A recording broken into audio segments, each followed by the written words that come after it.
اسی واسطے حضور حوصلہ اعظم پاک شہنشاہ بغداد نے فرمایا ہم جس سمندر میں غوطہ زن ہیں انبیاء تو اس کے کنارے پر کھڑے ہیں.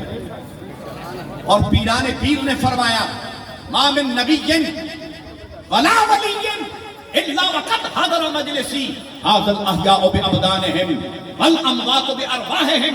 کوئی ایسا نبی کوئی ایسا ولی اللہ نے پیدا ہی نہیں کیا جو میری مجلس میں حاضر نہ ہو. زندہ اپنے جسموں کے ساتھ فوت شدگان اپنی ارواح کے ساتھ میری مجلس میں حاضر ہوتے ہیں. وہ مجلس غوثی کے تمام شہنشاہ بغداد ہے جس میں انبیاء بھی موجود ہیں مرسلین بھی موجود ہیں. اور وہ خضر جو موسیٰ علیہ السلام کے استاد بنے اور وہ خضر علیہ السلام پرواز کرتے ہوئے جا رہے تھے. پیران پیر باز فرما رہے ہیں یکدم آپ نے دیکھا تو فرمایا اے اسرائیلی نیچے اتر اور محمدی کا کلام سن. خضر علیہ السلام قدموں میں آ گرے. وہ غوث اعظم پاک شہنشاہ بغداد کہ موسیٰ علیہ السلام کے استاد وہ زانو میں تلمبز ہوئے اور پیران پیر کے قدموں میں آ گرے. اور آپ نے فرمایا کہ ہمارا دربان بن جا. پیران پیر نے خضر علیہ السلام کو اپنا دربان بنا لیا. اور میرے دادا پاک نے فرمایا رے راہ پر کل عالم دار وط غوث اعظم میرا یا شاہ پیرا قدم تو ساڈا سر پر جھلیا کل سلطان امیرا پیر فقیرہ روز ازلیاں لکھیاں ہو یا چاپنیاں تک دیرہ مار لکیرہ غلام محمد میں عاجز نوں ان نام تیرے دیاں دھیرا وقت اخیرہ. اور کیا فرمایا سلطان العارفین سلطان باہر نے مجھے یاد آ گیا. آپ فرماتے ہیں بے بغداد شہر دی کی یہ نشانی اچیاں لمیاں جھیراں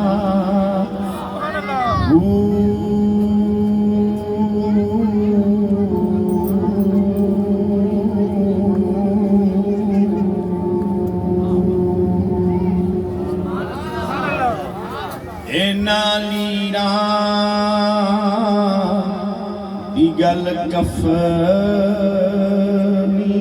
پاکے تیرلسا سنگ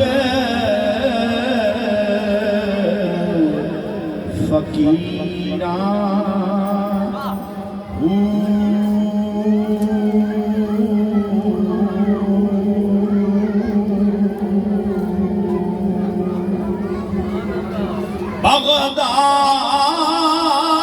بغداد شہر دے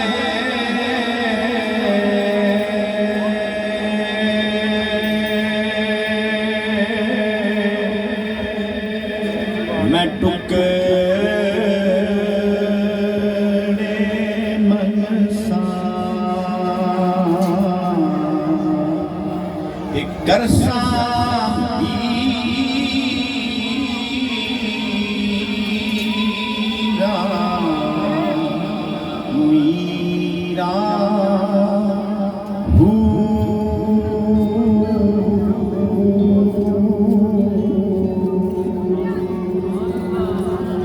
الہی پر گئے نا رسول پاک صاحب الاولاق صلی اللہ علیہ وسلم اور کرسی آئی سامنے تو حضور علیہ السلام چڑھنے لگے.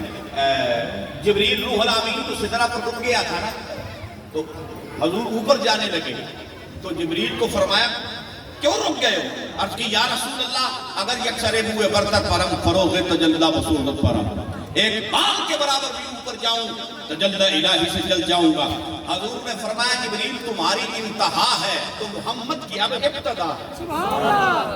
حضور نے وہاں سے سفر جاری فرمایا کہ جب ہم نے دیکھا تو ایک رف آ گئی تو ہم اس کے اوپر سوار ہو گئے، اور پیران پیر غوث اعظم پاک شہنشاہ بغداد نے فرمایا انا رف ہو، وہ رف میں تھا جو اپنے نانا پاک کو وہاں سے اوپر لے کر گئے۔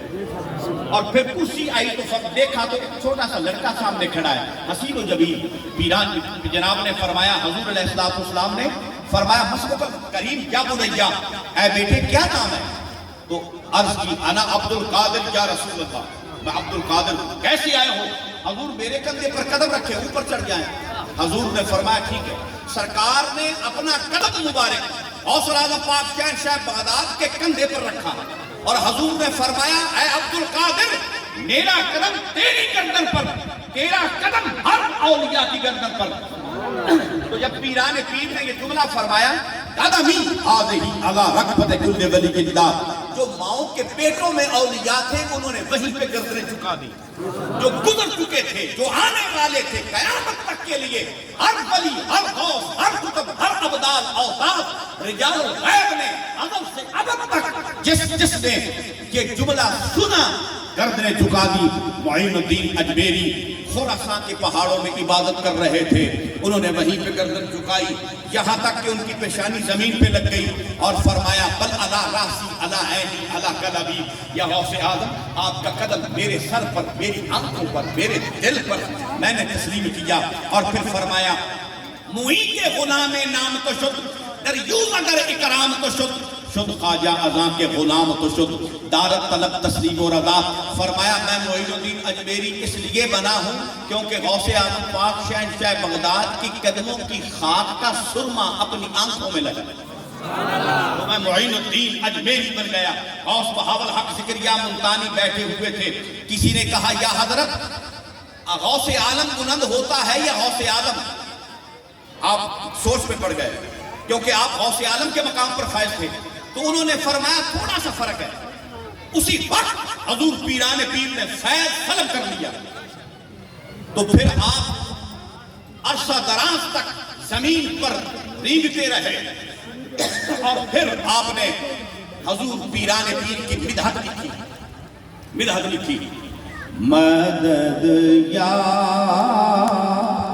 شیخ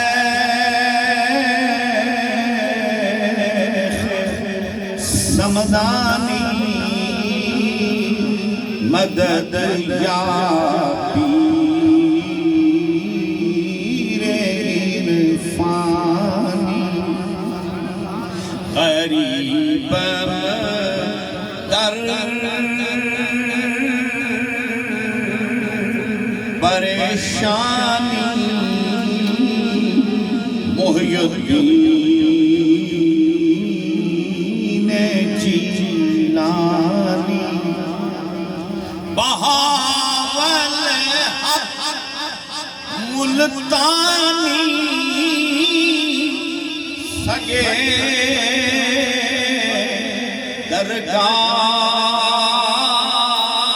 درگاہ جیلانی، سراسر فیض یزدانی، محی الدین جیلانی، بہاول حق ملتانی، سگے درگاہ جیلانی۔ میں تو غوث پاک پیران پیر کا کتا ہوں۔ جب بہاول حق نے یہ فرمایا تو اس وقت پیران پیر آپ کا رحمت کا سمندر جوش میں آیا تو آپ نے اثر نو فیض عطا کیا۔ تو پھر جس نے بھی مقام حاصل کیا یاد رکھے کوئی ولی نہیں بن سکتا حضور کی امت کا جب تک حضور اجازت پر رحمت نہ فرمائے اور حیدر کرار اس کو دستار نہ پہنائے اور غوث پاک شہنشاہ بغداد مہر نہ لگائے، ولی نہیں بن سکتا۔